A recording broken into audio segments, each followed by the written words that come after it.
കല്യാണത്തിന് പോവാണ്. അനക്കുള്ളതും കൂടി ഇന്ന് കൊണ്ടുവരാം. അന്തിക്ക് വരെ ഒരു സാധനം വേണ്ട. സെഡ് ഇട്ടിലേക്ക് ചോറൊക്കെ കിട്ടും. ഇങ്ങോട്ട് പോന്നാ. ഇതൊക്കെ എപ്പോഴേ കിട്ടുള്ളൂ. അന്തികൾക്ക് വരെയുള്ള ചോറുള്ള കീസി നടത്തു പോകും. ഇങ്ങോട്ട് പോരെ. ഇതൊന്ന് ഇട്ടരിയൊന്നേ. എവിടെ തല എവിടെ എപ്പെട്ടത്?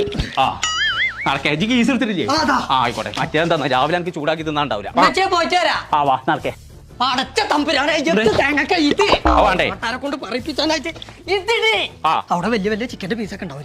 പറ്റ് കുറച്ച് തിന്നാലും ഇറച്ചി അല്ലോ പക്ഷെ കുറച്ച് കുടിച്ചാൽ മതി. ഇറച്ചി നല്ല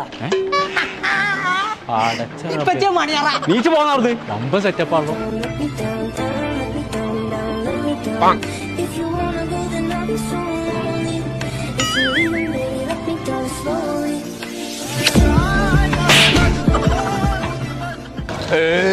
അൽഹംദുലില്ലാ ഇത്ര നല്ലൊരു ഭക്ഷണം ഞാൻ അടുത്തൊന്നും നിന്നിട്ടില്ല. ഇത് ആരെ വെച്ചൊന്ന് ചോദിച്ചെന്നെ വേണം. കാറ്ററിംഗ് മലപ്പുറത്തുള്ള ഓർഡൈൻ കാറ്ററിംഗ്. ഓരോട് നല്ല സാധനങ്ങൾ അങ്ങനെ